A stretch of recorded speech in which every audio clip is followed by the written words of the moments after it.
Hi, everybody. It's 5:30 on the dot. On August 12th, 2026, the regular board meeting of the Talbot County Public Schools will open at 5:30 p.m. for the purposes of declaring a quorum, and will then move to closed session as permitted by the Maryland Open Meetings Act, Section 3-305B, Provisions 1, 7, 8, and 9 of the General Provisions Article of the Annotated Code of Maryland, and Section 3-103 of the General Provisions Articles of the Annotated Code of Maryland for the following reasons. Citation 3-305B, Provision 1, regarding personnel reporting, to discuss the appointment, employment, assignment, promotion, discipline, demotion, compensation, removal, resignation,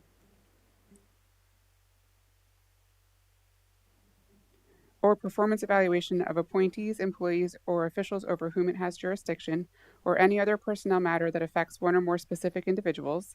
Citation 3-305B, Provisions 7 and 8, regarding legal matters.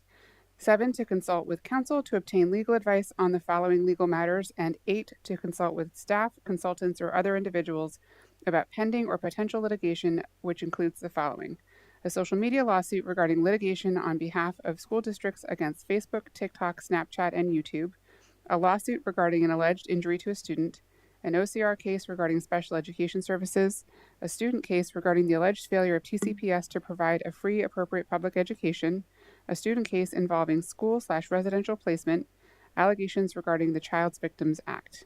Citation 3-305B, Provisions 9, to conduct collective bargaining negotiations or consider matters that relate to negotiations. So moved. Second. All those in favor? Any opposed? Okay, we will go to closed and be back later for open. Thank you.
Okay, hello everybody. Welcome to the regular board meeting of the Talbot County Board of Education. It is 7:04. We're going to go ahead and get started. If everybody could stand up for the Pledge of Allegiance, that would be great.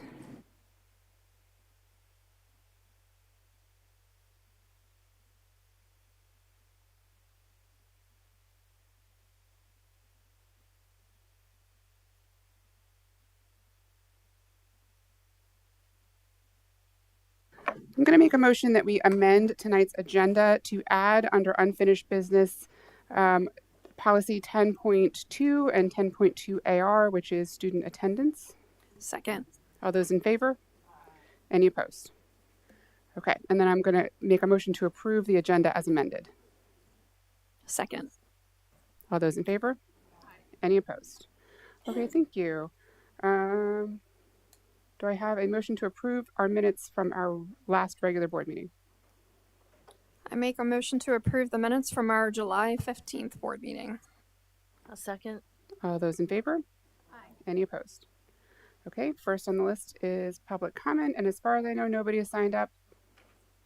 Just making sure nobody. Okay, we're going to move on to board committee reports. Does anybody have a report this month? No? Okay, check that one off too. Moving along to new business. First thing on the list is policy 9.18. It is in first reader, and this is instructional technology and artificial intelligence. Good evening, President Jackson and members of the board. This evening I'm presenting to you on first reader a new policy 9.18 and an accompanying AR on Thank you. Instructional technology and artificial intelligence. So you may recall that in the spring of 2025, TCPS convened a committee made up of teachers, administrators, central office staff from around the district, and their work resulted in a guidance document around artificial intelligence, particularly about use in the classroom, best practices for the use. And at that time, the board did express an interest in developing a policy around AI. And we knew from the state level that there was movement to put into place regulations regarding development of policy. And we were also being instructed by the State Board of Education that they were working on some guidance as well. I know Dr. Pepakayi attended some meetings regarding that, and so we chose to wait in order to make sure that we were in compliance with whatever those expectations would be. We now had the passage of Senate Bill 720, Maryland's Artificial Intelligence Ready Schools Act, that mandates that that went into effect June 1st of this year, and now mandates that each school district in the state of Maryland develop and implement an artificial intelligence policy by October of 2026. So we are presenting our policy to you this month on first reader in an attempt to make sure that we comply with that regulation. We also received from the Maryland State Department of Education's guidance to help us develop the policy, and also a model policy from the Maryland State Department of Education to help districts develop their own, to ensure that we were in compliance with all of the expectations in the mandated law. So the policy and AR that you have for review in your board docs have been directly aligned to the state guidance and also the state model policy. I also want to highlight that within the mandate that we have this in place, every district in the state of Maryland is also required to put into place and appoint a dedicated AI coordinator to implement and monitor compliance with the regulations. So that's another part that we need to think about as a district in terms of our human resources, how that part of the mandate is met.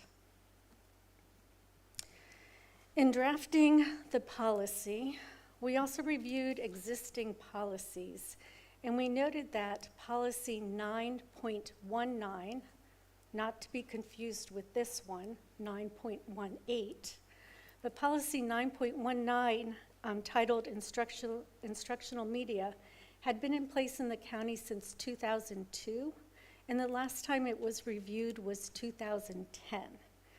So that policy dealt with components about how we select and implement instructional media. At that point, if you read it, it sounds like we're bringing in the old VCR and televisions and that process. So we realized that that policy could be folded within this one, since much of the guidance and the vetting process for artificial intelligence also applies to all of our instructional media. We know now that AI components have been built into most instructional platforms, so it just made sense to retire the old policy and to collapse what was still valuable within this new policy.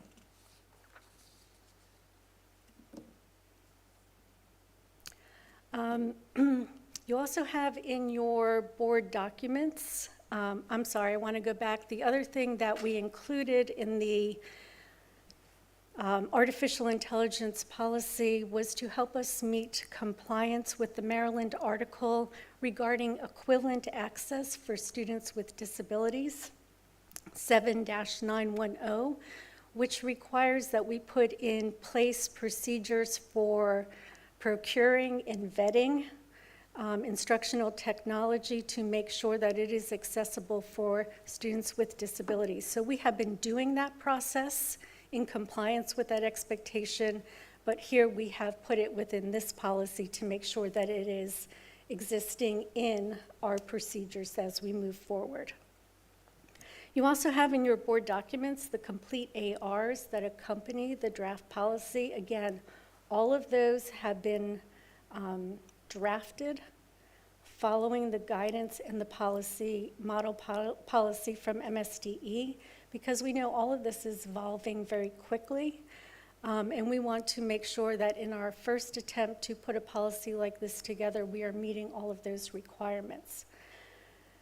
The drafts here for first reader have also gone to the policy committee prior to coming to you, and they did provide feedback which was incorporated in the documents that you see before you. The other component just to acknowledge is we know artificial intelligence, instructional technology is all changing very quickly. So I just want to acknowledge that it is likely that this policy in AR will come back to you again in the near future as that continues to change, and we in education try to keep up with all of the changes that are happening and that we already know are in use by our staff, our students, and everyone. So again, this is first reader. I'm happy to take any questions you have, but probably we'll have to come back to you next month with the answers. But I am happy to hear your feedback. Do you think it's necessary we have teacher-created digital content? I'm wondering if we should also include student-created digital content when they're making presentations and such. That should be, I know it will be, but it needs to be in writing, regulated. And what I can do, Ms. Whelan Cherry, is take that feedback and we will look through, see if we have that somewhere else or if that's something that should be added, and then come back to you next month and let you know. Thank you. Especially like if they're doing a presentation or something, you know, because others are learning from that. Yes.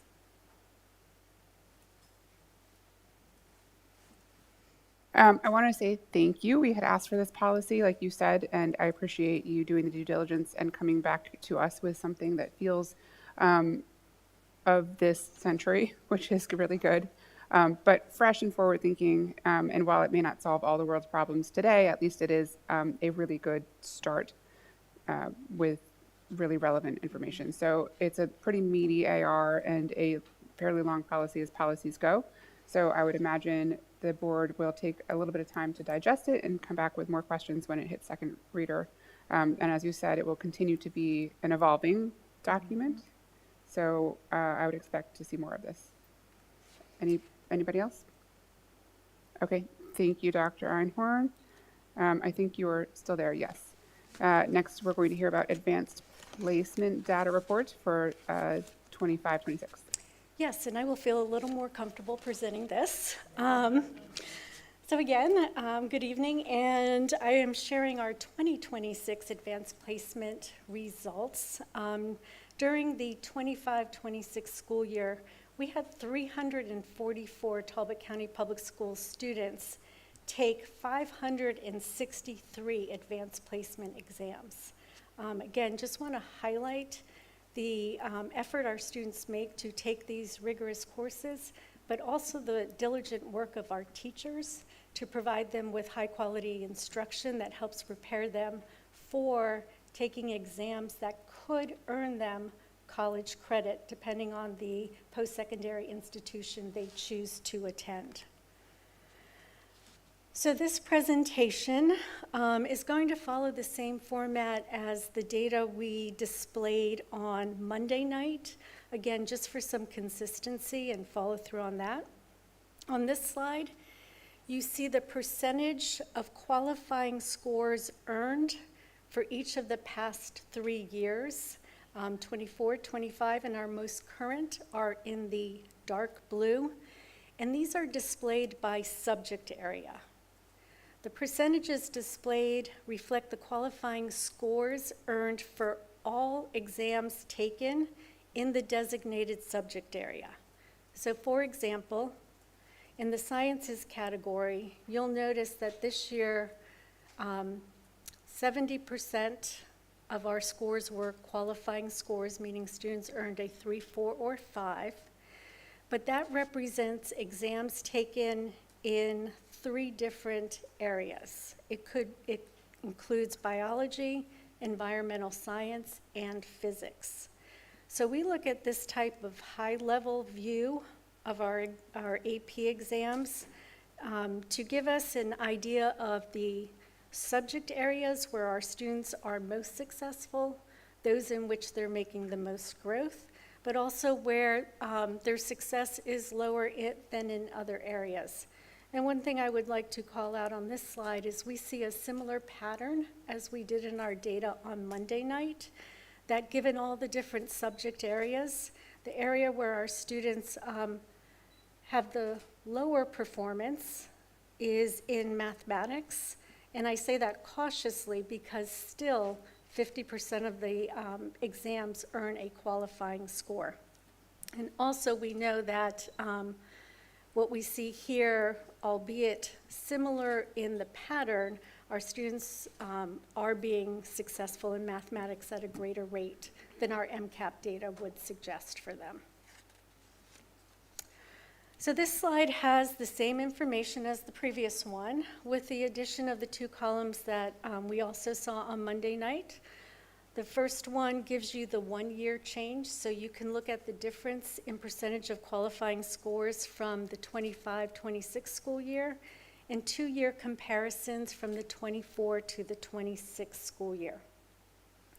Overall, we see the greatest gains in English, with a decrease in world languages and cultures. And I would suggest that looking at more than 1 year of change gives us a better picture, given some of the factors that influence our AP data, which include the number of test takers from year to year. And in some of our subjects, we have fewer students taking those exams, so a single student would have a greater impact on the overall percentage that's represented. So this slide looks very busy, but it's the same data as from the previous slide, it's just in more detail. So on this slide, you see the percentage of qualifying scores for the past 3 years, not just by the subject area, but by each one of the individual exams that students actually take. So for example, if you look at the far left side, we have 2D art and design and 3D art and design. Both of those would have been in the arts subject area on the previous slide. But one of the things to note here is that we have a percentage in 2D art design for the last 3 years. So students have participated in that exam the last 3 years. Whereas you'll see an asterisk for 3D art and design for the 24 and the 26 year. That means we did not have students take that exam in those years, and sometimes we offer course opportunities every other year in order to schedule class sizes that are appropriate for a year-long class. But those two would impact the art score, but it also helps you see how giving a test or not, or how many students who test could change the results for that. I'm going to change this display to one that's a little bit easier.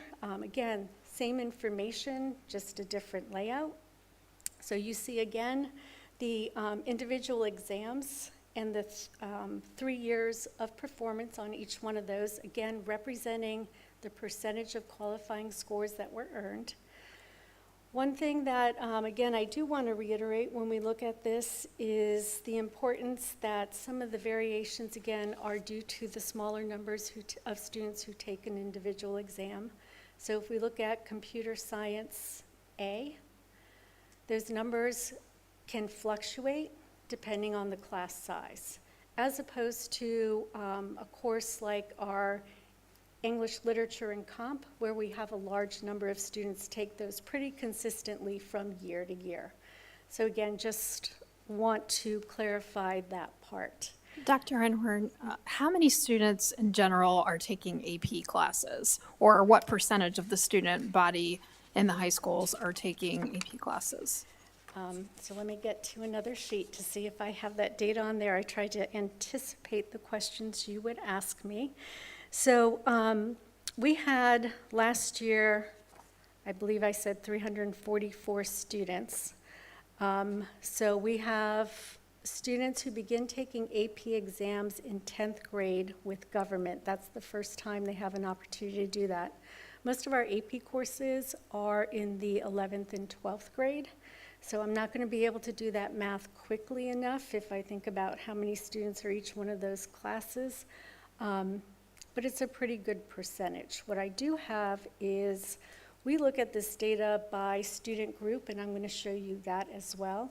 And one of the things that we look for is to ensure look for any spaces in our programming that are disparities in who has access to programs. So I'll get to that slide, and then I can speak to the percentages of each of those student groups who took it in comparison to our overall student population.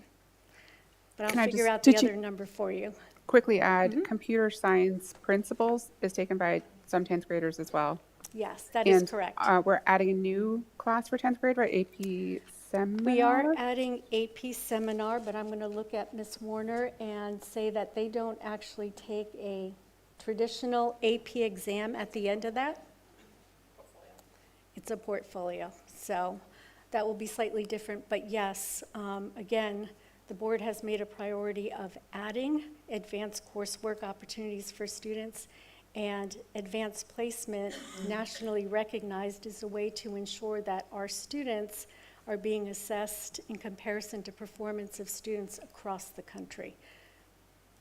I Did don't you want to say steal your three- thunder in case it's coming up later, but I just want to verify something that we've talked about in years past, and that was that if a student signs up and takes an AP class, they are required to take the test. Is that correct? That is correct. So some Yes. numbers in other districts might seem artificially higher because a student might elect not to take the test at the end, and therefore their score wouldn't be included in this at all. Correct. We have a practice of ensuring that every student who sits for the course takes the exam, because we do know the experience of sitting for an AP exam is a valuable opportunity for students, irregardless of what score they're going to earn on that.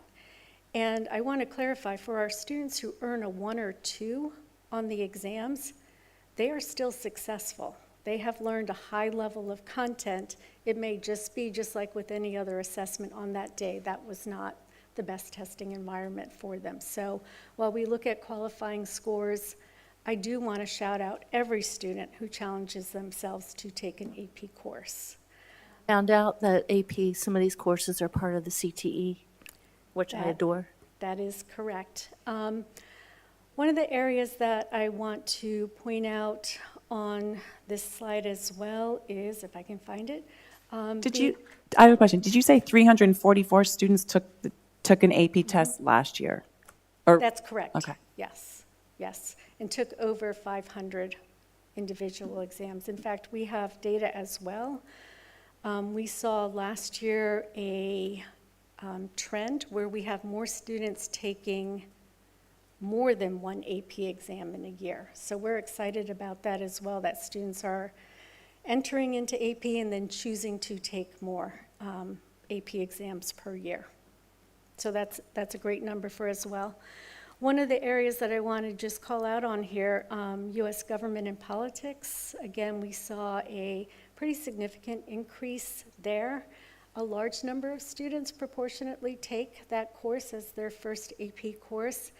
And our data here shows the work, again, that our teachers are doing to ensure that they are improving their instruction to improve outcomes for students. And also just want to acknowledge our social studies supervisor, Ms. Valsic, for that move in our data as well. I do also want to point out, we talked about all students take the exams, but I want to go back to a point I believe, Ms. Jurius, you made on Monday. We provide a open door access for our students to take AP courses. So in many districts, there are requirements for you to be able to take an AP class. And in Talbot County Public Schools, we believe any student who wants to challenge themselves should have the opportunity. Now, I want to be clear, like in mathematics, there are courses that lead up to getting into AP Calculus AB, but in most cases, if you're a student and you want to take U.S. Government AP, we are going to encourage you to do that and to support you in doing that. I do also want to give credit to Ms. Warner and our secondary principals. This year, you may recall, we piloted the flex period at the two high schools. And we have been looking at data from our flex period.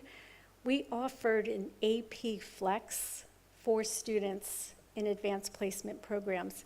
And what we were able to do is look at the data of AP students who went into AP flex, AP students who did not, and make some connections to improved outcomes for students. And we saw that particularly in some of our student groups more so than others. So we are encouraged that we can continue to build success for all of our students by those different supports. So that was really, again, something outside of this, but related to that is leading to our success in this. Can you talk about the AP Flex? Sure. So students who are in AP courses, so every student at the high school is assigned to a flex class. Some of it, I know you've mentioned WIN. What do they need? So some students are doing some additional work around reading or math, but we also know we have to use those opportunities to support students who are ready for more advanced coursework. So AP students could be placed in an AP Flex where they are getting additional time to do the reading that is required in those courses. They may be working directly with an AP teacher who's providing some additional support to make sure that they're successful in the course and then ultimately on the exam. Did the students choose that, or do the counselors say you're going in here? For the AP students. So again, we look at who those students are, and then we try to fit them in where we can. So again, last year was our first pilot, and again, I'm going to look at Ms. Warner. I can't say that we had every student in an AP class take an AP Flex, but of those who did, we can look at the data and make those decisions. And we can also see which students it impacted the most. So again, when we know we have limited scheduling options, who are the students who seem to be getting the most benefit from that additional time, and who are the students who may not really need it, and they can choose or be in a different flex. As I shared previously, we also look at, just as we do with all of our data by our student groups. So on this slide, you can see by student group the percentage of qualifying scores that were earned. And this slide shows a slightly different story than when we looked at our data on Monday night, where we saw some significant disparities in performance by our student groups. So here, not as wide of a gap, which again suggests that we are preparing all of our students in our AP course. Going back to the question about what percentage of students, still haven't done that math.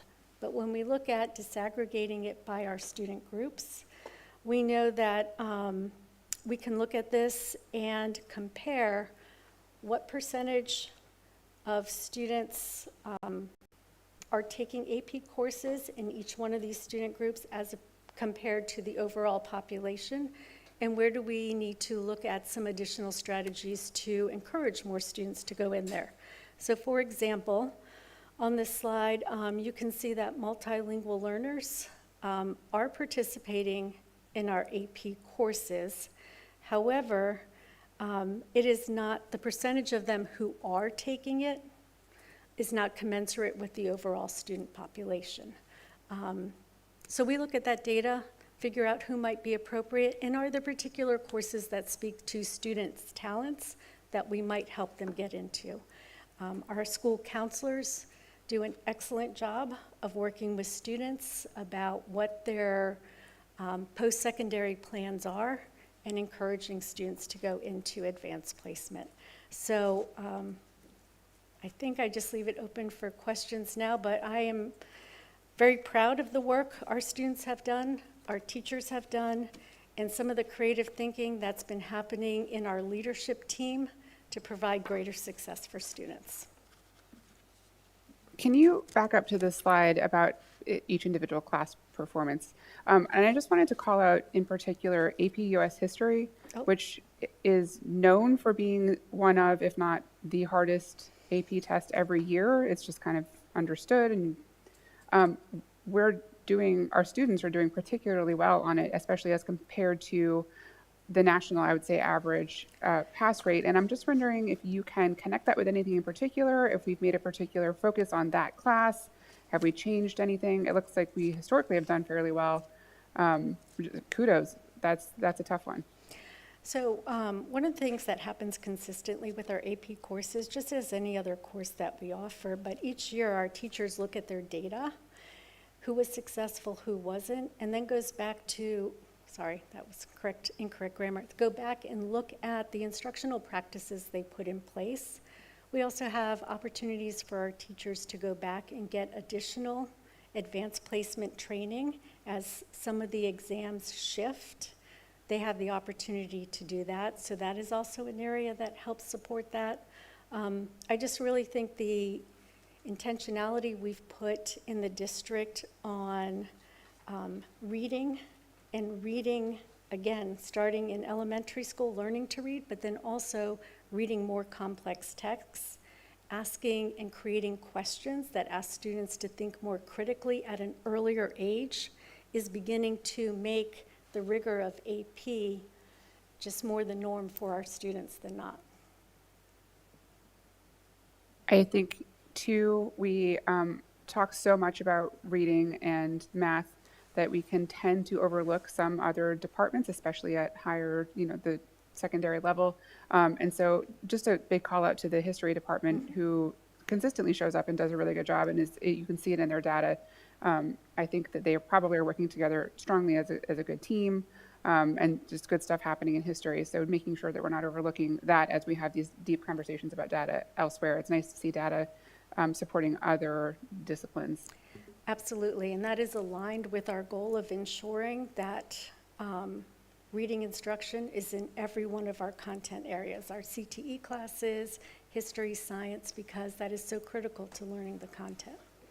But yes, and to your point, I did start trying to get the national averages for all of these scores, and my artificial intelligence did not give me everything I wanted, so I didn't trust it, but I can certainly get that for you for a future meeting. It's okay. I'm a parent of a senior, so my social media algorithm knows that I want to see all this stuff, Yeah. so it feeds it to me on the regular, which is how I know about AP US history being really hard.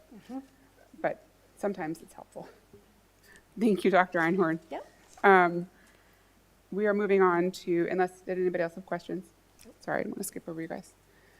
We will move on to unfinished business, starting with a summer school summary. Is that still you, Dr. Einhorn? That is still me. Okay, thank you very much. So this evening, this presentation is intended to give you a brief overview of the 2026 summer school programming. And I just want to reiterate from the start that this year's limited summer school scope was in response to some of our local data looking at summer school progress over recent years to see the impact on students, and also peer-reviewed research on the effect size of summer school compared to other strategies and interventions that are available. Our decisions about summer school were also based on an analysis of budget decisions that have allowed us to provide some of the higher leverage, higher effect strategies as part of our regular school instructional day.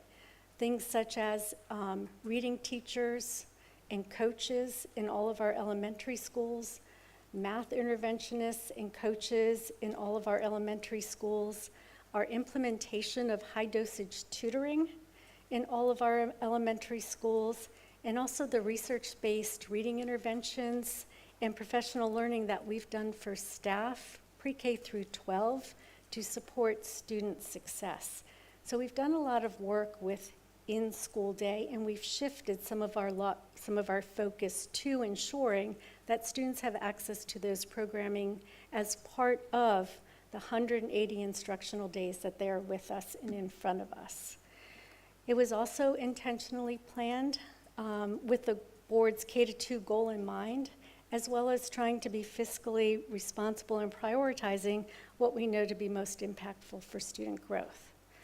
Now, having said all of that, I am also fully aware of the board's disappointment in this year's programming and the board's desire to have a more extensive summer learning program as we move forward. I just want to name that at the beginning of the presentation. And given this context, and keeping our district focus of continuous improvement in mind, this presentation is going to look at some data briefly, but then it's really going to focus on what are some of the learnings that have come from this year that we can use to begin planning for 2027 programming that is more aligned to your vision of what you would like for students in Talbot County Public Schools.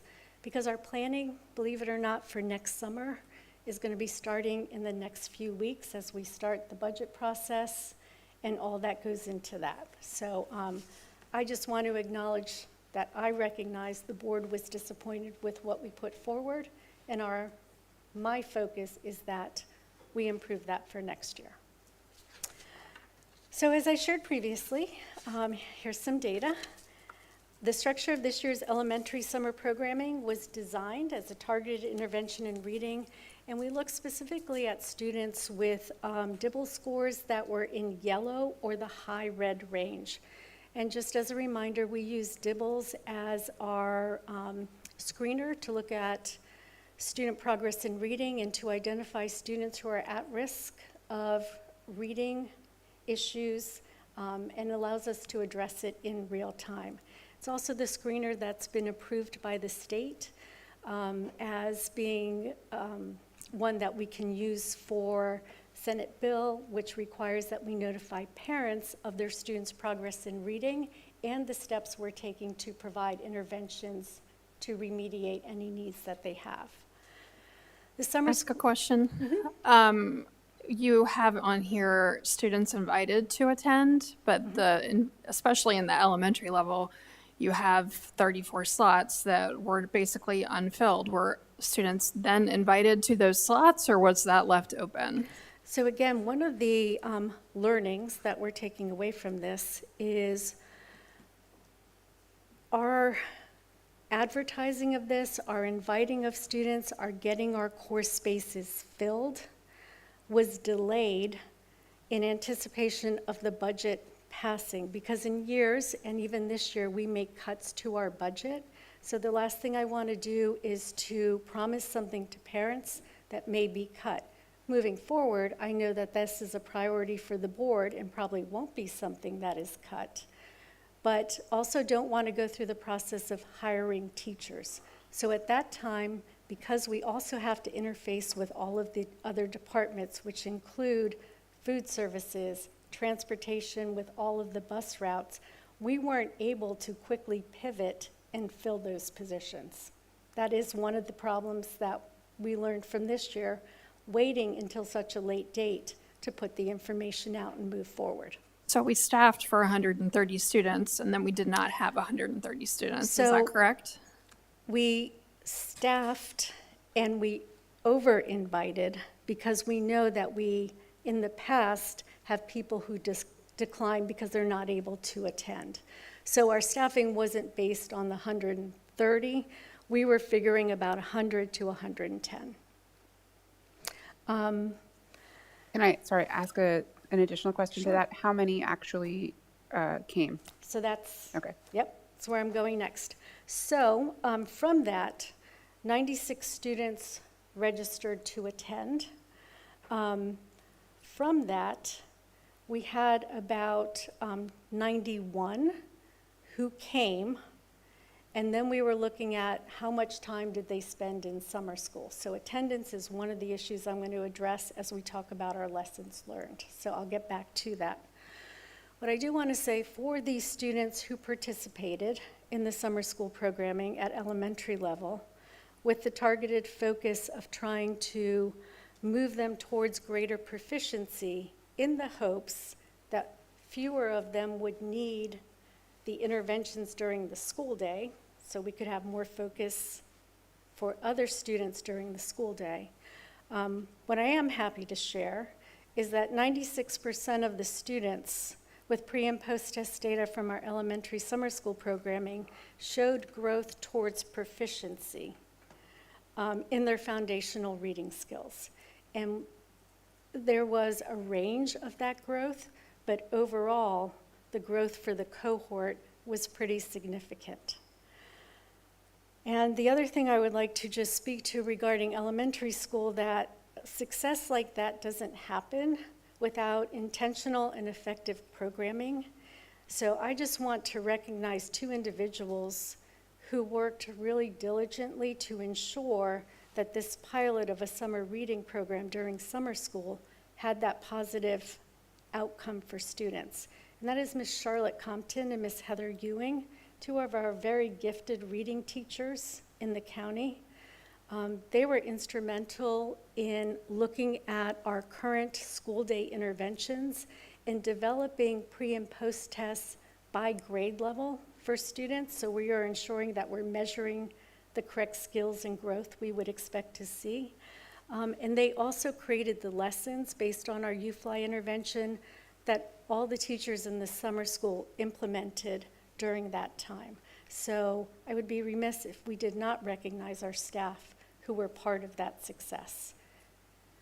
For middle school, we had 37 students who were invited to attend. The number was larger when we started because we started tracking data earlier, and we were really focusing on those students who were not being successful in both math and reading, because we realized that those were the students who needed the most intense intervention in order to be able to move on to the next grade level. In the middle school programming, we were looking specifically to identify what's the essential skills and knowledge that students were missing, and much of this was done on an individual basis so that we could fill the gaps. We know that when students sit in a classroom for a year, they may not pass the course, but that doesn't mean they haven't mastered some percentage of the material. So our effort was to identify what did they need and try to give them as much as we could during the 19 half days of summer school, which has been our traditional model for summer school. At the high school, we had 57 students who were in our credit recovery for high school coursework. And I know we had a very long presentation on that on Monday, so I'm kind of going to just let that number sit here till the rest of that conversation works out. But I do also want to acknowledge that we had a certified teacher who was available to support for credit recovery throughout the entire summer school programming as well. So those students had access to that work. Some of the things that we know we need to do better moving forward is to begin to think earlier about what programming we want for summer school.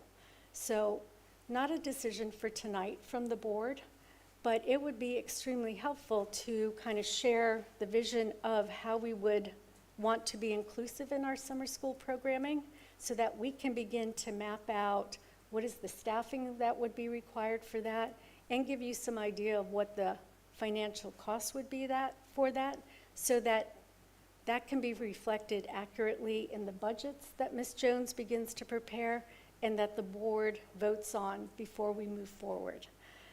We also know that we have to look at any mandated requirements that come from the state. We know the state is working on their reading and math policies, and those continue to evolve. So one of the things they are looking at are not only during school day interventions, but also before and after, and summer school programming. So what would be some of the requirements that we had around that we may not know of yet, but we have to continually monitor in order to make sure that our programming matches that. The staffing component, one of the things that Dr. Horsey helped us put in place this year is a specific process for teachers to apply for summer school and to be selected through that process. So continuing that so we have a consistent opportunity for teachers to participate in summer school, but that we're also staffing it based on teacher strengths and needs. So if we know we're working on math in elementary school, let's start with math teachers first and then build out from there as we go forward. Again, the financial piece, because budget begins so early for us, just having some parameters of what we would like this to look like, and then we can do the work behind that and bring that to you. Because this year we recognize there's a lot of coordination between and among departments that can't start in April and May. We need to start doing that planning in January. I will give a great deal of credit to the transportation department because I know routing buses is a huge task, but they really responded quickly for us this year, but we know we can't continue to do that, especially if we are expanding the program moving forward. We also know that we need to begin this earlier, so we are doing better communication about what our programming is and how students will access summer school based on what that programming is, so that there is no misconception and that parents have that information early and can make whatever plans are best for them and their students. The other piece that we want to look at is attendance. We know that attendance in summer school traditionally is not consistent for students. It's a 19-day, has been, half-day program. We have some students who come all 19 days. We have some students who start strong, and then we have some students who don't complete. A lot of that is sometimes out of a student's control, but we need to take a look at what are some of the root causes for that. To your point, Ms. Dobson, we don't want to leave seats empty. But again, that work needs to be done earlier, and I will own that fact for this year's programming. For example, we know we participate in the SCEP program, which is the hands-on learning through the People's Coalition for Change. Gotten great feedback from community regarding student interest.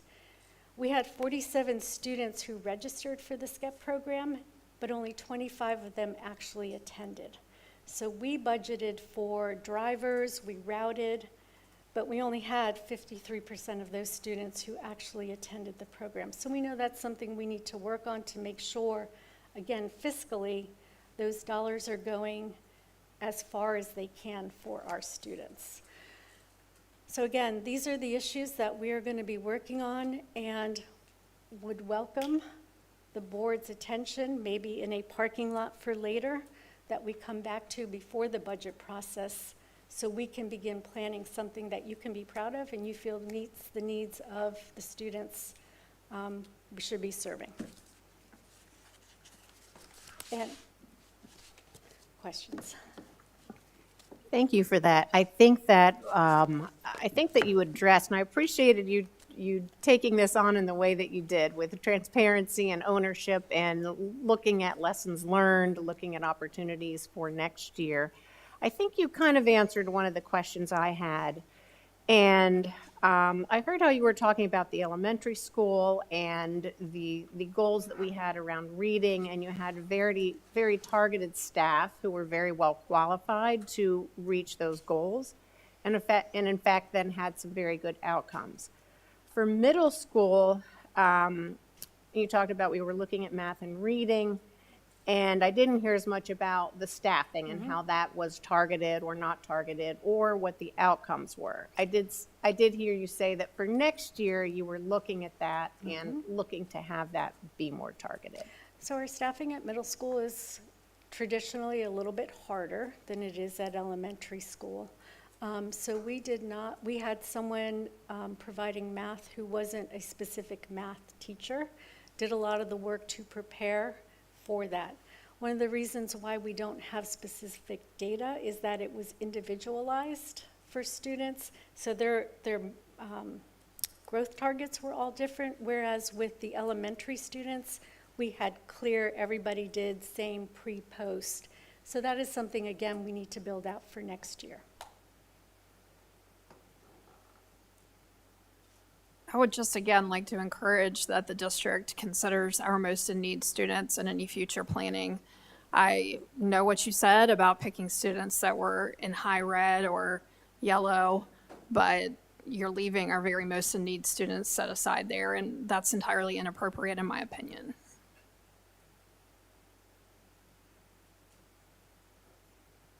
Anybody else?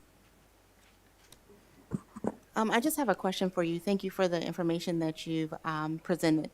Can you send or suggest any research-based articles, papers that can allow the board to know what a standard summer school would look like that has great outcome measures? Since we're very focused on student outcomes, can you give us any insight that would at least allow us to have a baseline, so when we come to you with what we want, we're coming with something that is evidence-based? I could certainly have our team do some research on that and bring some information back to you next month. I actually just read one last week that was most recent, so I could send one actually this week out. Thank you, that'd be helpful. Thanks, Dr. Pepikai. Okay, thank you, Dr. Einhorn. Is that it for you? I think I'm done. Okay, thank you Thanks. very much. We are going to move on to the agenda item that we added, which is the discussion of policy 10.2 and AR 10.2 as well as the student attendance. I don't know if you want to introduce this topic. Yeah, so this was brought up at our June meeting. There were some changes at the state level per COMAR that we needed to, as we always do in our practice, to update what we have in our AR. No changes to the policy, but with the AR specifically, there were some things that I want to point out that we had to add into our AR practices. And so a couple of illness of student, it included mental health days, which we didn't have included in our AR, participation in civil engagement activities, development, implementation of policy. These are all, I believe, the noted as excused. There's a list there on page 2 of all of the different lists, and so we added some things that we didn't have that had to be added. Most importantly, though, there's a section in here that speaks to our monitoring of tiered interventions. So meaning, we're looking at data, and we have someone specifically in our teaching and learning department who is kind of leading the work in multi-tiered systems of support.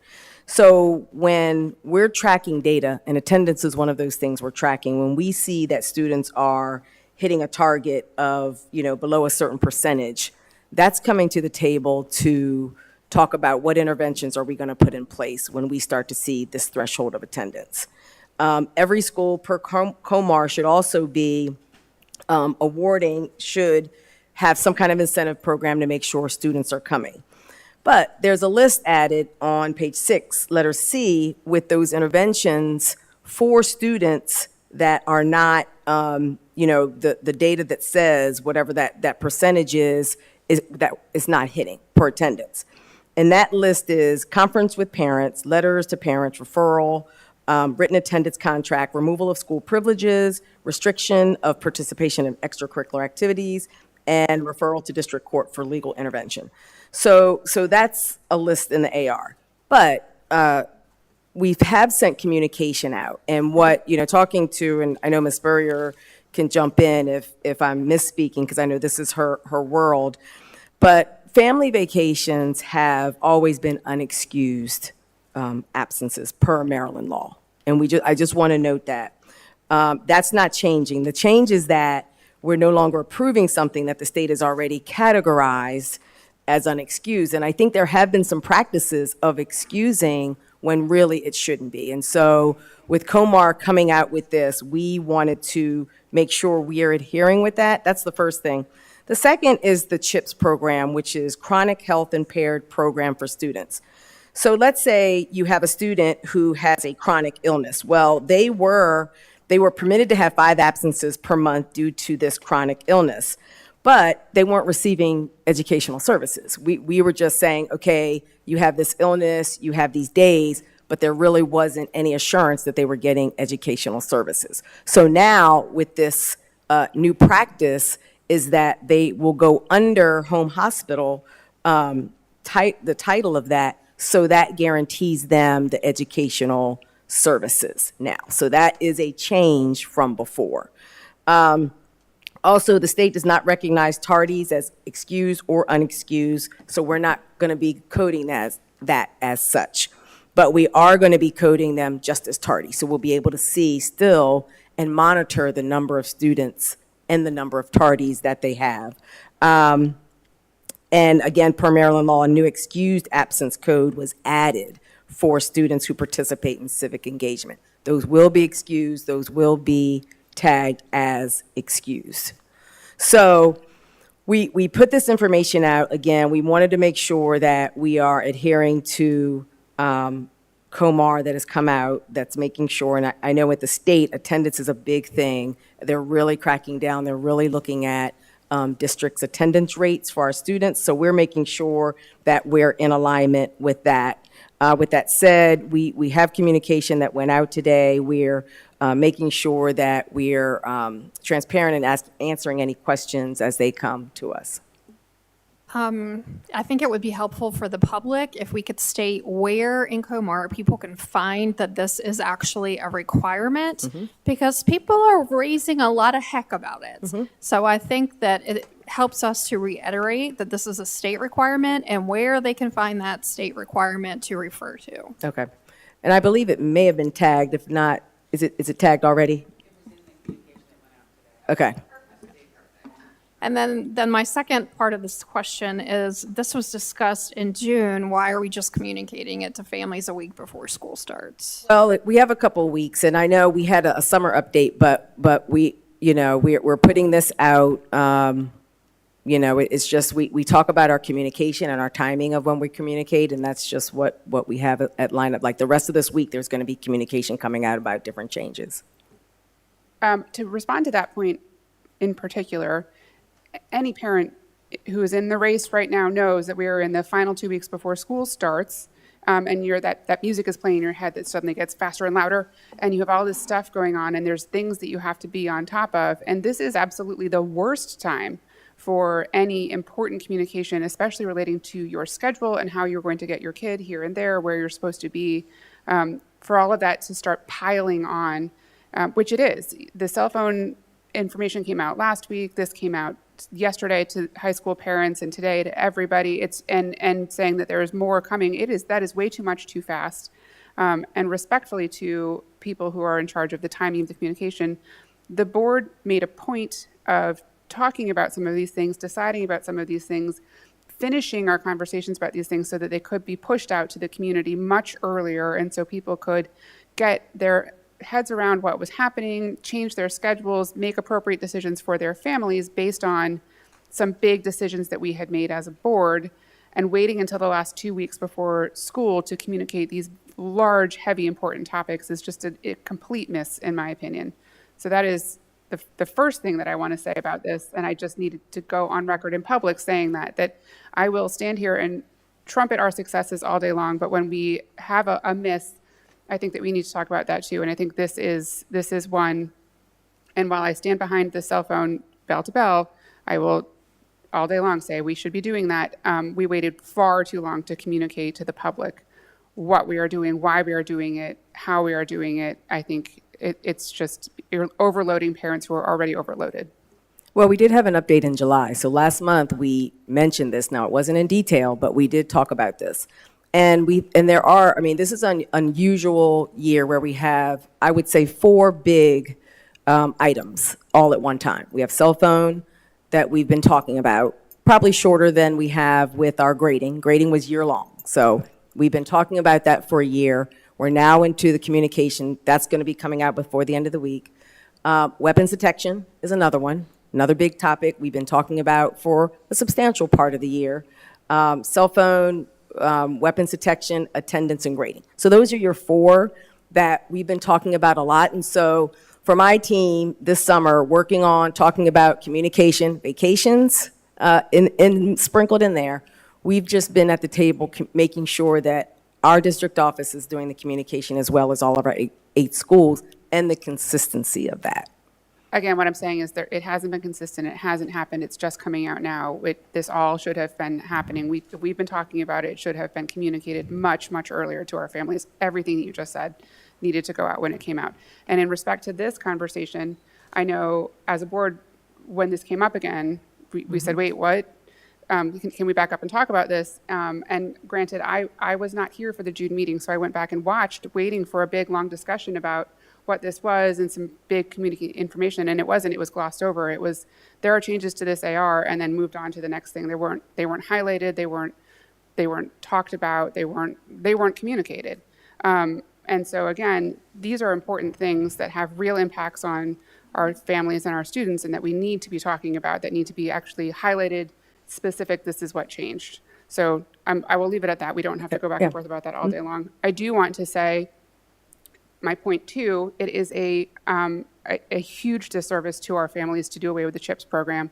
And I know that was a state level decision, and so that is not anything that we control in here. That will be an unexcused absence regardless. But coming from a family who had a student on CHIPS and who also had a student on home hospital, I can speak personally about how both those programs work. They are not the same thing. It is not as easy as having a child who has a chronic illness who has to miss a day, calling your home hospital connection, calling your tutor and saying, bring the work for today. The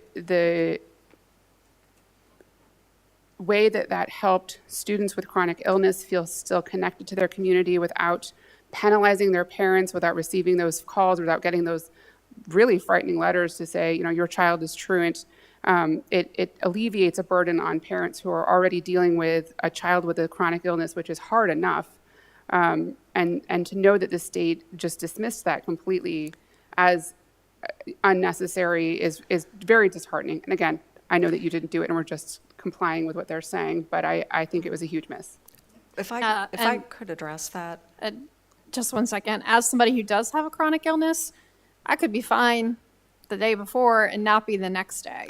So you don't necessarily know that your child is going to have Right. to miss until they're up in that morning. Right. So that was not a state change, okay? That was a change because when we looked at our policy, we were not providing services to students who could miss up to 45 days of school in a school year. We have to provide students those services. And there's a provision under that home hospital umbrella that's called intermittent home hospital. So it's exactly what you just said, Ms. Dobson. You are fine, and then you have a bad day or a bad couple of days and you can't come to school. Those days are still going to be marked as illness, But now, under the intermittent home hospital, you get verified at the beginning of the school year, just like you would do for CHIPS. And it allows us, when you get to a certain number of absences, for us to go back, even after you've come back to school, and we can start providing some additional educational services to make up for what you missed while you were out with the chronic illness. So it actually is doing way more for a student than the CHIPS did. The CHIPS just said, hey, you have a chronic illness, you can miss up to 5 days a month. And we weren't giving services to students. Having them fall underneath that intermittent home hospital, not the traditional home hospital where you have 60 days and it's consecutive. This is for the whole year. You get verified in the beginning of the year, just like you would for CHIPS. And you might get 5 days in December, you might get 3 days in January, whatever the student needs for that chronic illness, but they're now getting educational services. And that is the big difference. That's what we're obligated to do. Okay, I have two follow-up questions. The first is further on in the AR, it says that if you have missed any day, you have 2 days to make up your work. Does that, do those kids who fall under this new, not No, CHIPS? that would be different if you have a chronic illness and you're under intermittent home hospital. You're exempt from that part of the AR. We would be working with the family, and again, you might get those home hospital services even after you've returned to school, because we know you've missed now 6 days because of your chronic illness. We're now going to come in and give you those educational services, and you'll make up that work, and you'll get that missed instruction. So it's actually more appropriately and fully addressing students who have a chronic illness and are missing school because of it. Can I ask why that wasn't communicated? That is vital and valuable information that would help parents feel better about sending their child. I think the thing about CHIPS is that I said it removed the burden from the parent to feel like you were doing something wrong, like you were a delinquent. You get those letters saying your child is not at school. Well, my child missed because they have a chronic illness and they had to miss. Removing that burden from the parent is just one nice thing to do to the parents in our district. If we're making the program better, why would we not take an opportunity to say that, to say we have changed this so that we're giving more services to your student, we're helping you, these are things that we weren't doing before. The emails that went out were very, very punitive, very scary, very, you used to have this program and now you don't. So not only did they come out late, but they seem very harsh. Are you talking about the communication that just went out? I'm talking about the communication that went out yesterday from the high schools, and today there was a further explanation that came out from Dr. P. So the two still don't fully explain what you just said, which is so incredibly helpful and that everybody who has a kid on CHIPS needs to know. There was an explanation somewhere I saw that said this is for students who can receive the services when they are out, because you didn't receive them with only the 5 days a month. I did see it somewhere. Yeah.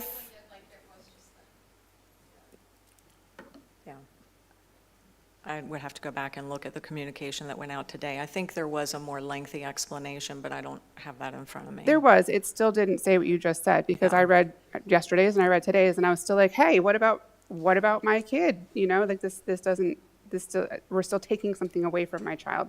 We're actually giving more to them. That would have been helpful information to know. For clarity, I can just read you number 5, for everyone can be able to know what was actually sent out. And number 5 reads, if a student has a chronic illness, absences will no longer be classified as CHIPS. And then it goes on to explain what the acronym of CHIPS is. Families will need to talk to their school counselor and complete the home/hospital process for intermittent services. This will ensure that students suffering from chronic health issues continue to receive educational services. That is what it reads. Thank you. Thank you for that. And so those services, would they, who provides those services? So we have teachers, and COMAR has a whole definition of who's qualified to do home hospital services. But we have teachers who are willing to do those services. Sometimes they're retired teachers. It just depends. You know, we put out feelers all the time to see who's interested, so we have a bank of people. And just for the record, too, the vacation, as you had said, the vacation days, those were always unexcused. Correct. So, and then you did read something about the punishment, consequences for missing or for absences, for tardies. I think that's something we also need to look at. What are the consequences for absences and tardies? And when, how many tardies, we're not doing tardies equals absence, but how many tardies equal, how late can you come? What if you come at the end of the day? Is it still a half So- day? Yeah, so the definition in the state is pretty clear about how long it's a certain number of minutes or percentage of the day that you can be tardy. So tardy can be a very small amount of time. It can be a fairly decent amount of time too, and you're still tardy. And so that's one of the reasons that we stopped doing 6 tardies equals an absence, because you could have a kid who has 6 tardies where he's 5 or 10 minutes late versus a student who's 45 minutes late. So there was a lot of inequity with that, plus it inflated students' absenteeism. And that was not reported to the state because the state doesn't acknowledge that. That was something we kind of did to ourselves and our students. And so, but when we ran transcripts for colleges, that absentee rate was inflated. If they had 6 absences, it showed that they had, or 6 tardies, it showed they had another absence. So it was very, very labor intensive for our schools to manage, so that was the reasoning behind that. In terms of the punitive piece, I just wanted to give some context to that, because I know that's a concern and question. So MSDE, probably the beginning of last year, started to really work closely with a group called Attendance Works, and you can look that up on the website.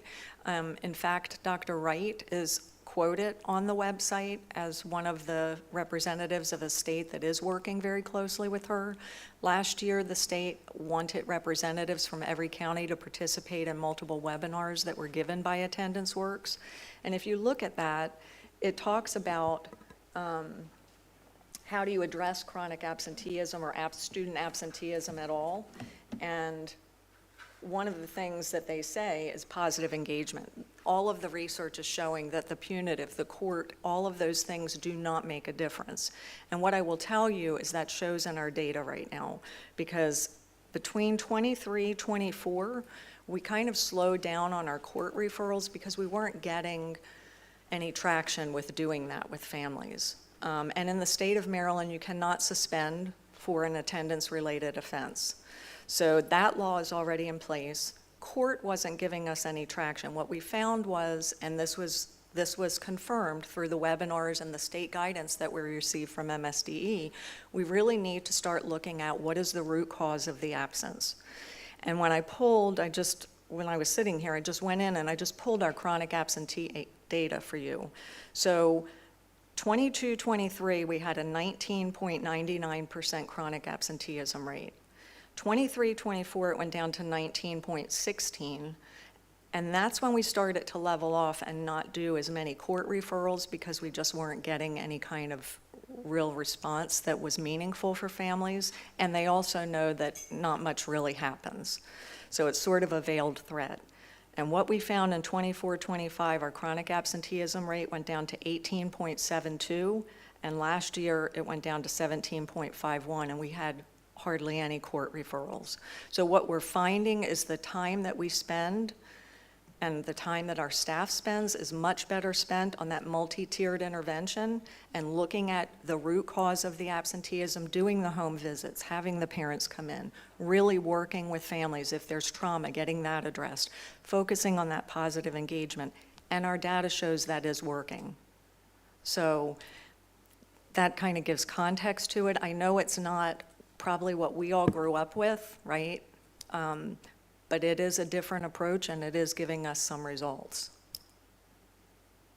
It seems to stand in contrast to the way that you communicated what is going on. It feels, again, very punitive, very harsh, when it sounds like that doesn't actually have the positive desired effect that you're looking for. And so I'm curious as to why the decision was made to tell parents and families about the changes in the way that it was. It just doesn't harmonize with what you were saying. But I also think that there's other ways to approach attendance, to talk about tardies. I've heard some great ideas from the high school, for a student who's tardy, don't let them participate in sports that day. Or for a student who's tardy, I know last year, if you had a certain number of tardies, you couldn't participate in homecoming or the next dance. Like that kind of, that is punitive. But that kind of response, I think, works for a kid who is engaging, it encourages them to participate versus a please come to school every day, whether you have the flu or not, which please don't go to school if you have the flu. I don't really want everybody to get sick.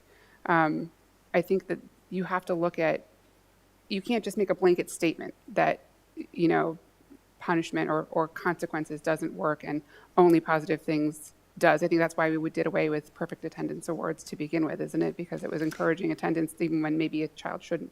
Yeah, I mean, we did Either. away with the perfect attendance during COVID because we didn't want children coming to school sick, right? I think we still don't want kids coming to school sick.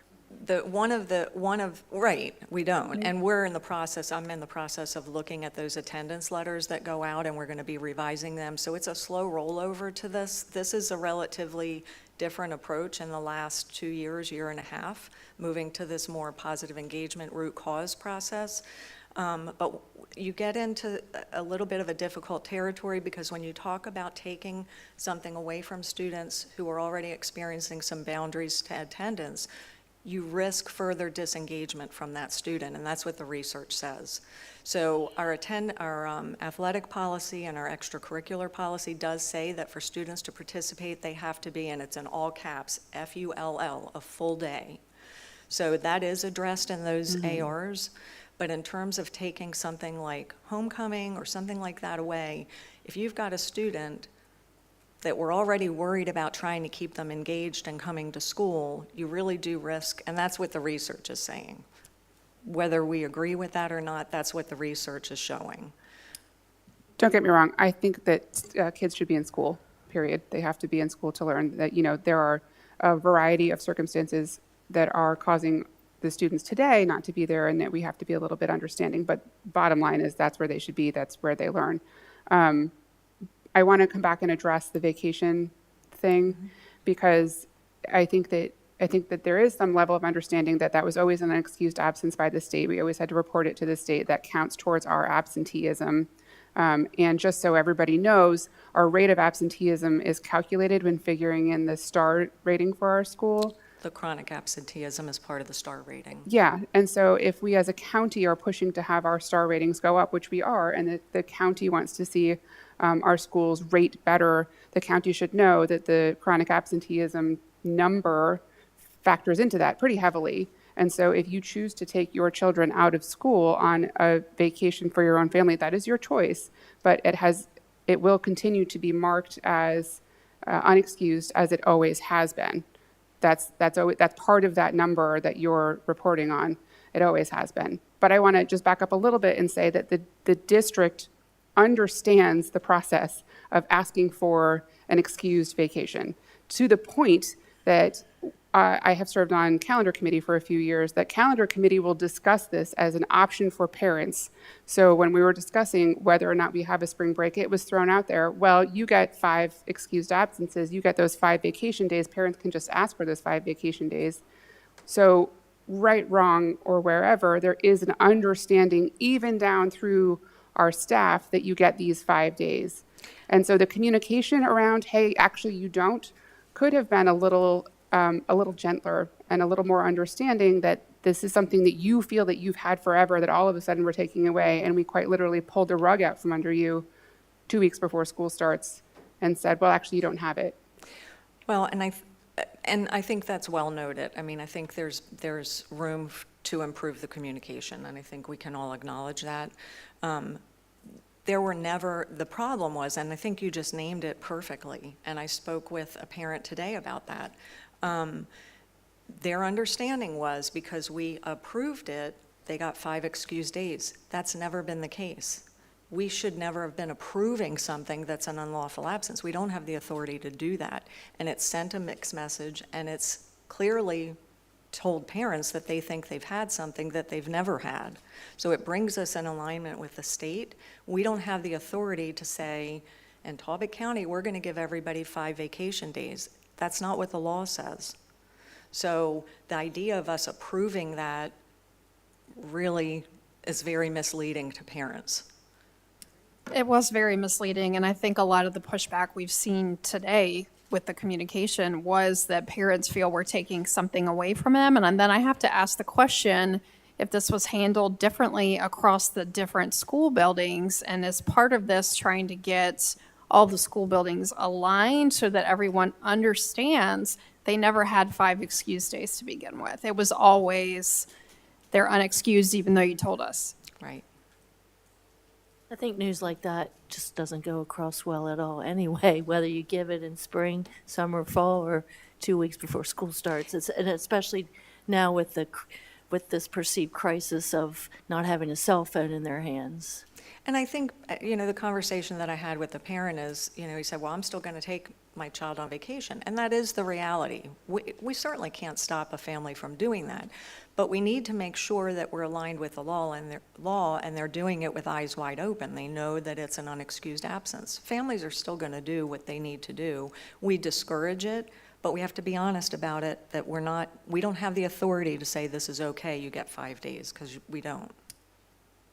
I would also like to make a request, and this has come up a couple of times, and I'm sorry this is going to sound kind of nitpicky, but I think it's really important that we talk about the difference between policy and AR and procedure when communicating here amongst us and also with our families. There was a communication that went out that said, check your email about a policy change, when there was no policy change made. And in discussions, it's been sort of dropped in here and there. Well, that we changed the policy change to do this. The policy actually hasn't changed. Only the board can change policy. The state pushed down some regulations of their own, which in turn changed our regulations. But I think it's just important to use the correct wording to talk about all of it, so everybody understands everybody's role in how and why and what happens next. Great point, because some of the pushback on this communication was that parents thought they had this and they didn't have it, and then they thought we changed it. And I even had comments, why did you vote for this change when it wasn't anything that any of us ever voted on?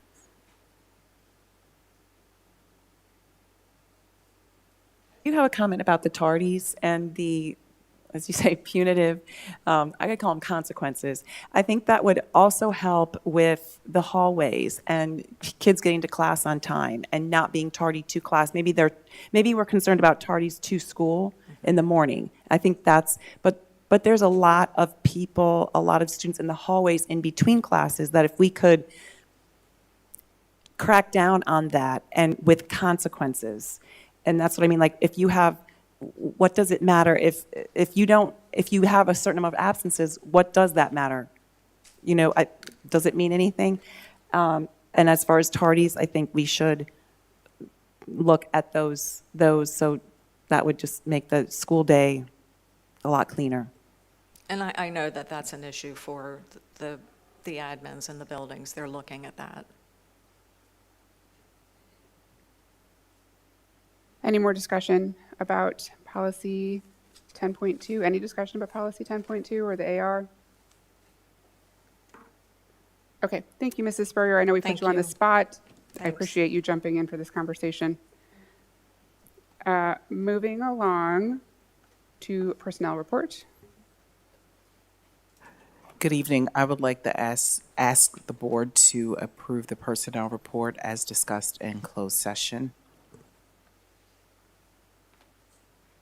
I move approval of the personnel report as discussed in closed session. Second? All those in favor? Aye. And I am opposed. Okay, moving on to superintendent's report. Okay, so back to ARs, which are different than policy. Just wanted to note some changes in these ARs to align with, and I'll go through the grading, all of the grading work that was done. The changes in these ARs reflect those grading changes. For example, with 9.28, the AR final grades for specified courses listed below will be weighted. There was an added synchronous four-year college university courses that was not part of that before. Can we And- pause on that before you move on to the Okay. next AR? Because that is a big change. Okay. We've been talking about this for years, and Dr. Einhorn, I'm trying to catch your eye. We were talking about the waiting for dual enrollment courses for years, and I'm curious why specifically synchronous versus asynchronous, how this came about when for a long time it was, no, we're not comfortable with that. Can you just explain a little bit how we got here? Yes, we wanted to make sure there was a distinction because the classes that are being added to the list are ones in which students are going to have instruction from the college professor as well as instruction from one of our classroom teachers. So unlike a situation where a student is on an asynchronous course, self-paced, all of that, this is actually has very clear standards, and our staff are overseeing the instruction that is happening in that space. Because I happen to have a student there, I know, are you talking about the neon classes that are being added at Easton High School? Yes, that is correct. Versus synchronous classes at Chesapeake College? Correct. So will both be weighted or just the neon classes? Just the neon courses. Interesting. What does the NEON stand for? National Education Opportunity Network. And this is where students have the opportunity to participate in college-level classes. And please remind me, Ms. Warner, we are partnering with which universities? Duke, Dartmouth, that was this semester. Next semester, I have to look up, but they're all 4-year, mostly Ivy League schools. So we're saying that it's the asynchronous courses that are weighted? Or the Synchronous. synchronous? The synchronous. The in-person are yes. weighted, not the 100% online. Correct. courses. And Okay. specifically these neon courses as opposed to just any course. But the neon courses are synchronous, and they're being taught by Chesapeake College and our No, teachers? no, so the courses are offered through 4-year colleges. So for first semester, the 2 courses that are being offered, one of them is a course through Duke University, and the other one is a course through Dartmouth University. There will be a professor from the university who will instruct our students synchronously, so they will be on in real time together, and we will have a teacher who is also an instructor in that classroom for our students. So these are 4-year universities that we are recommending would carry the weight of a, thank you. So do you have a title of one of those neon classes? Is it like physics or I mean, I don't know, but like. There's a medical sociology class Okay. that we're offering. The others is a social studies course. I don't remember which semester we have each. No, that's fine. So the thought is that those have similar rigor to an AP course. Is that the That the is idea? correct. Okay. I am curious why you chose to weight those, but not the synchronous classes that our students are taking and being encouraged to take at Chesapeake College with professors at the college. I can understand synchronous versus asynchronous, but I'm wondering if you're getting any pushback about that one. We are not, and again, we are looking at this, that these are 4-year higher education institutions, just like our AP courses where students would earn qualifying credits. Those colleges and universities would determine which AP scores they would accept for their university. These will be on students' transcripts as well. So you're talking an associate versus a bachelor's, basically. Well, yeah, except, for example, like English 1102 at Chesapeake College counts at Maryland the same. I don't know. For all the reasons we've talked about this for as many years as we've talked about it, I understand why you wouldn't weight. I think that you're venturing into sticky territory when you're weighting some college classes and not others, but I don't know that there is a clear and obvious answer here, and we'll probably continue to discuss this for many years to come. I do have a question about the rest of the classes that are on here as weighted. Again, just because I'm a high school parent, I know that these aren't all weighted equally out of the same number. Some of these are weighted out of 5, and some of these are weighted out of 4.5. And I'm just curious why that distinction was made and why these specific classes were chosen to receive weighting above others. I don't have that up in front of me, so But I could capture that. So the question is why some of these courses are weighted differently than others. Yeah, I mean, I can understand a weighted class. An AP class is out of 5 points. I think that's just sort of standard. But pre-calculus, for example, is a full year math class. It's not AP, it's not honors, but it is weighted out of 4.5 on a 4.5 scale. As far as I know, the students refer to them as the secretly weighted classes. So I appreciate the list. It's not so Yeah. secret, but I'd love Right. to know the thinking Gotcha. behind. it. Okay. Yeah. I've captured that. Okay. I guess it would seem to me that we might want to look at those courses that are, say, taught at Chesapeake College. Say it's the, first level English or various other levels that say would be accepted by a four-year institution. And maybe we use as criteria that would be accepted by the University of Maryland, for example. That would seem like a logical criteria for accepting those classes as well for weighting. Well, they also aren't full year classes. But then you have the same thing with the semester. I mean, I just know that personally, the kids that I've taken the Chesapeake course, from experience, I feel like, okay, and but it seems as if the AP is more difficult. I would anecdotally agree. And also AP is a year long, which makes it that much more difficult. So I'm curious to see how these neon courses roll out. They're brand new. And I can understand why a class from, an Ivy League school would be weighted. This is all interesting and new. So let's see what happens. I appreciate the information. We don't have to vote on this. This is becoming an in-depth Well, discussion.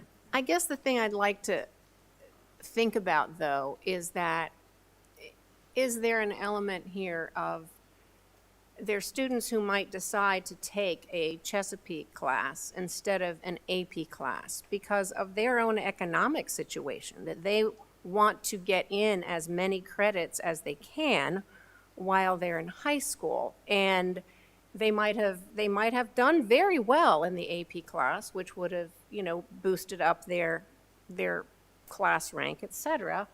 But for their own economic situation, they chose to go the Chesapeake route. So I guess it seems to me that we might want to look at that a little more deeply in that sense. And we can certainly come back to you. I think this is a larger discussion, too, about the delivery of courses through Chesapeake College that most of our students are engaging in and what that looks like in terms of face-to-face time with an instructor as opposed to the proliferation of asynchronous courses that our students are engaging in. Again, I think it's a larger conversation, valid points that are being brought up, but I think greater clarity that we could bring to you might help clarify some of the decisions that are being made here. And I would want you to have that in a logical presentation rather than my trying to pull it out of my brain at 8:30 at night.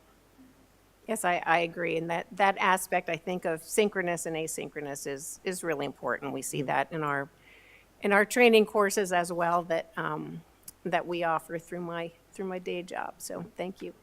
I agree. And again, we've been talking about this for years. I would love to continue this conversation. I would also want to throw in there as part of the overall discussion, the requirements, both the state requirements and the county requirements for graduation do limit student opportunity and choice when it comes to their schedule. Because AP classes are offered for a full year, they take up that much time in your schedule, and it doesn't allow for a lot of flexibility, whereas the dual enrollment classes are just that semester and you can squeeze it in. And I'm speaking again, parent of a senior who has the vantage point of seeing how to put together a schedule and knowing that if you choose to take a CTE completer, for example, that may mean that you don't get to complete a course of a language or that you don't get to take other AP classes because you are limited, which then, limits your opportunity to take these weighted classes. It's part of the whole piece of the discussion. Absolutely, and we could certainly include that. I know you and I have had a lot of discussions about that and what the scheduling would look like and the implications for that, so happy to bring that back. Sorry to interrupt. You Oh, can no continue. problem. And No. did anybody else have questions about that? Okay. Next one, 9.29, which is honors and recognition of students. Again, information in here which aligns with the new grading work that was done. So those were the changes that were right there on that first page. Can I throw one thing out here too? I'm sorry. I happened to read all of these ahead of time and there's all this stuff jumping out. There are lots of awards that I feel like are never given. And I would love any opportunity to continue to honor and award our students. And again, as I'm looking at college applications and it's asking in that awards and honors section, any chance that we have to elevate our students and student success and give them a title for doing awesome things would be great. So I would love to see more of these given to students more regularly. Got it. My question on that same category is, I realize it might be different at the middle and high schools, but are all of our schools that align with each other giving out the same type of awards? St. Michael's Middle and Easton Middle giving out the same type of awards? Or are they all just completely different? So that's just something, curiosity. yeah, that's something we can look into to see that. I think some kids also, it's not intended, the schools may not be aware of what they are doing. And I'm thinking of one little girl in particular who does a food bank every year. And, you know, the community was aware, but not necessarily the school until I brought it to somebody's attention. So if we're aware of things, we need to make sure, and community members need to make sure that we are aware that students are doing things and not just rely on the school to be aware of it. Related to that, can I But just as a- shout out Melissa Johnson at Easton Middle School, who has gone way above and beyond to find out what Easton Middle Schoolers are doing and trying to push it out on social media. I know she's in charge of their Easton Middle School Facebook page, and I think that just making sure that the community knows how hard she tries to learn about her students and make sure that everybody knows so just exactly that. There are people, dedicated people who deserve shout outs for doing that work. Okay. 10.6 is admission of residents, non-residents, and tuition students. So this is just a minor change. Basically, payments no longer can have personal checks for payments. So it's just a cashier's check or money order. So that a minor, small change there with that one. The last one, 10.19. Possession of portable communication devices on Talbot County School property. We added earbuds, headphones, smartwatches, and any new technology, which would be what you brought up, for similar purposes, and excludes any communication device issued to students for instructional purposes. So again, just making sure that we add the appropriate things that of what's actually we're talking about and what we're doing. So those are the updates to ARs. Thank you. Moving on, it's still your report. So yes, so board goals, we discussed for board goals, there's 3 this year. Actually 4, because we did add math to one of them. So our board goals, when students come through the door each year, they're assessed so we can find out where they are.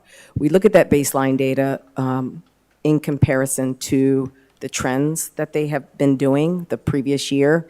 We have a state test, MCAP, which is changing to M-STAR, which is why we use internal measures in-house so that we can continually measure students' growth on various subjects.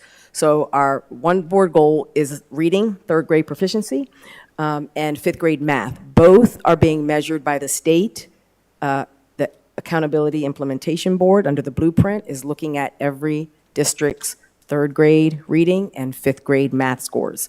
So that is one board goal. The second board goal is looking at course mastery for 9th through 12th grade students, making sure that they are being successful with ABC. So we'll be looking at their grades as well as the third staff, making sure that our staff has voice, part of the process of their school, looking at our school improvement survey, looking at that data that we just received in June, again to June. So 3 goals that we will be reporting on data when they walk through the door. Once we get that baseline data, we'll be giving a report on all of those metrics.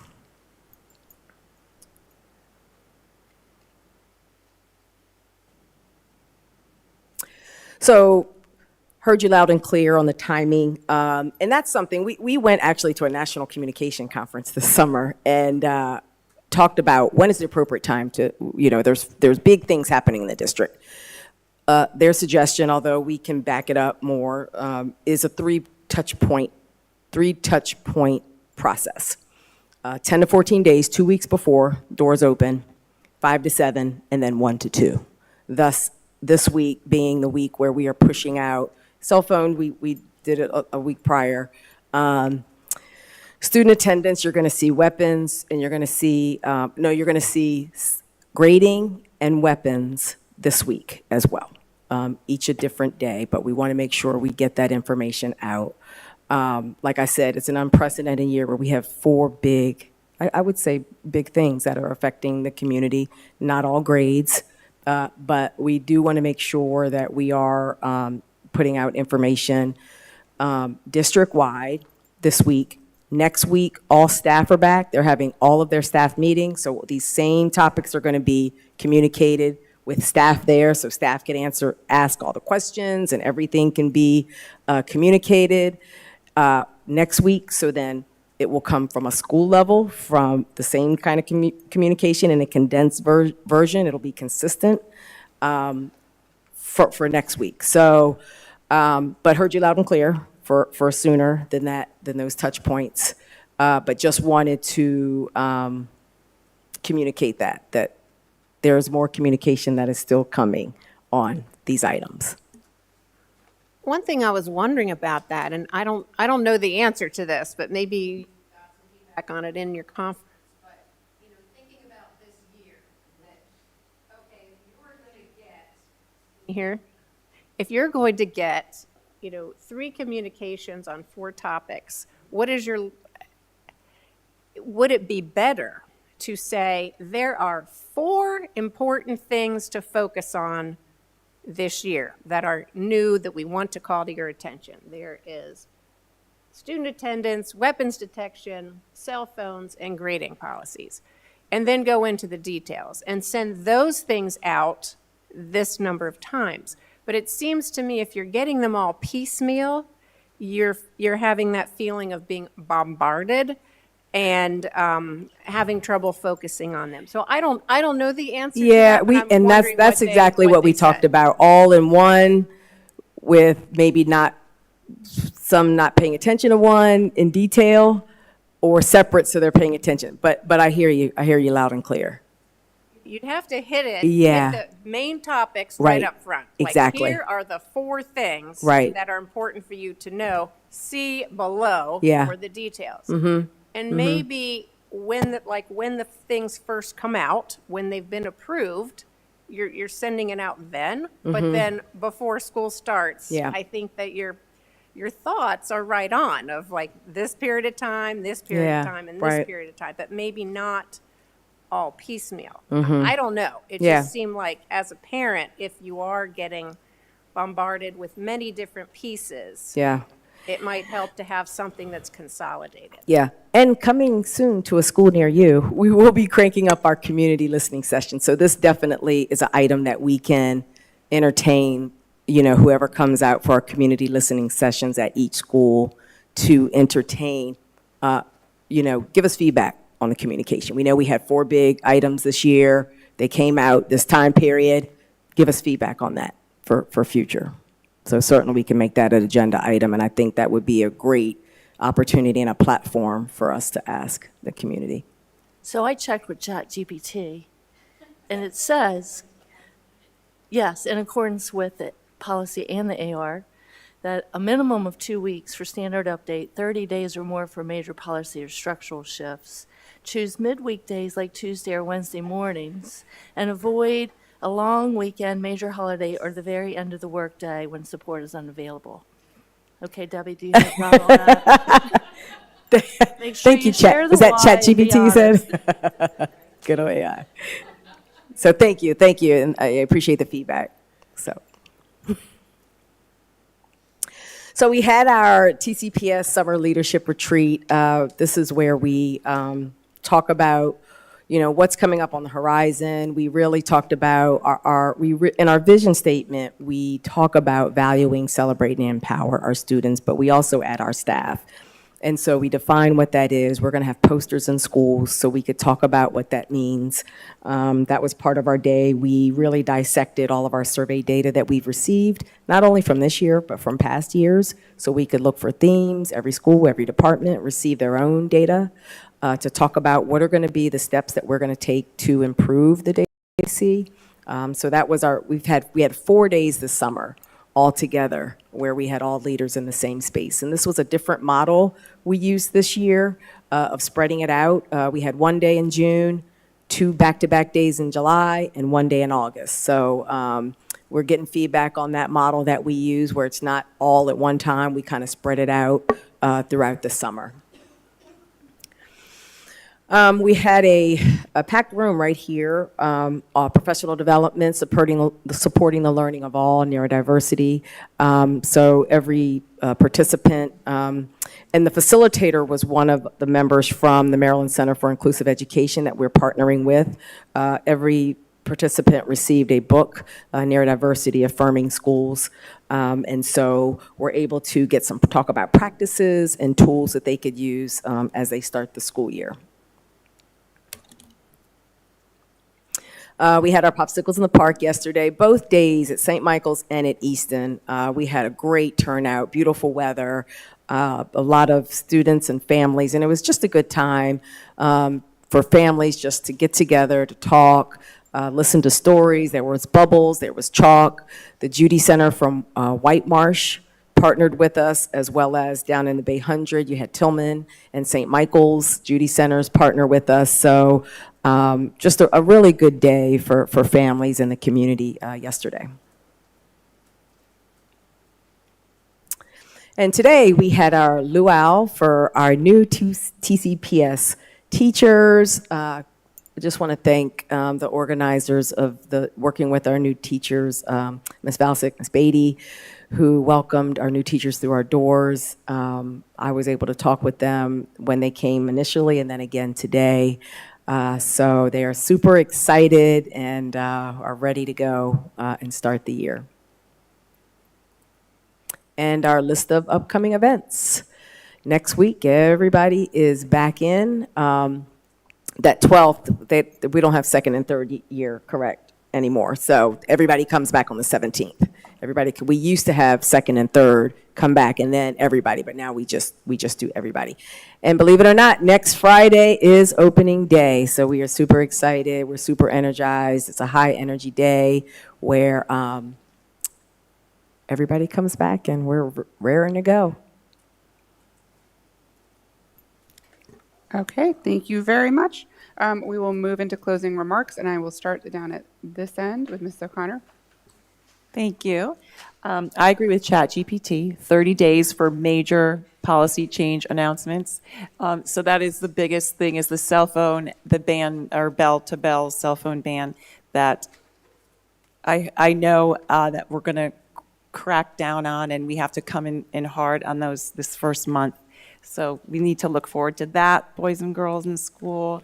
And the other thing was, I don't know. I mean, we talked about a lot of stuff. So, the summer school, I just want to reiterate that I hope that we can, just target all these kids that are on, all these kids that aren't up to the grade level reading. And because we know that targeted intervention, one-on-one, the tutoring, the drill down, the summer program reading, I mean, we saw how much success that we had, who presented on it, but there was success. So I just want to plug for that for all students who are not where they need to be. And that's it. Thank you, Ms. Stures. Yeah, I just want to reiterate also, thank you, Dr. Einhorn, for your presentation about summer school. And I think we look forward to taking the learning that you've had, the research that you've done, and looking forward to how we can best help our students for next year and to incorporate that in our budget process. I know that's a big part of the challenge, is how do we afford the help that we know our students need in order to be able to move forward, not have learning gaps, et cetera. So thank you for looking at that and giving us that presentation. Thank you also for the great information about our AP scores. I do think it is wonderful that we keep our doors open for students to challenge themselves and step into that. And I think it also shows the success of our students on a national standard, which I think is something that's also really worth looking at. You know, sometimes we look at our state scores and we really scratch our heads about, like, how can we have these scores in AP and then have these levels of proficiency? So I think I appreciate that data and that information. Looking ahead, we have new policies, looking forward to the coming year. So I thank everyone for all the hard work that's been done over the last year to put these pieces into place, our grading policy, our bell-to-bell cell phone policy. I think these are things that are going to be really valuable and things that will be a lift for our teachers and our staff and administrators to implement. So we appreciate all of the collaboration to put those into place and wish everyone well for the start of the school year. Thank you, Ms. Strawberry. So everything that Mrs. Jury has said. In addition to that, I just want to highlight those individuals who were mentioned tonight who actually are showing really good impact within the school system, whether that's department or those individuals who were called out by name. And also just want to say it's time to get back to work, get our students back into the school. I just want to make sure that our community is standing behind our students, because we know that those counties who are actually doing really well in their student improvement and their student outcomes really have a good community backing them up and really supporting them within the school. So thank you for all things. Thank you, Ms. Dodson. I echo what my other board members have said.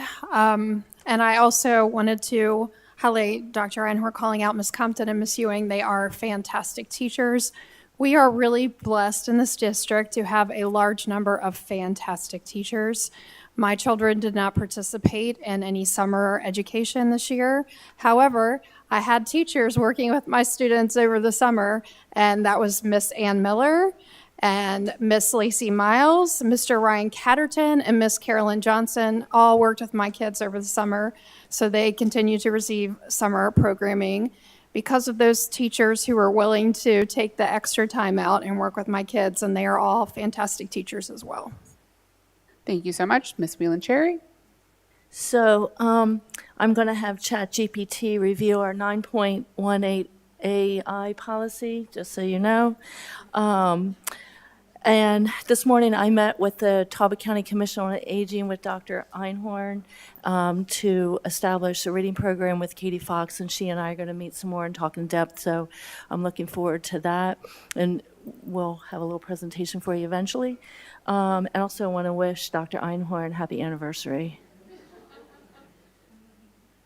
Thank you so much. And really ditto everything everybody said today. I think everybody really honed in on some interesting and impactful points that have been made in this meeting tonight. I thought this was a good one. We talked about a lot of important things.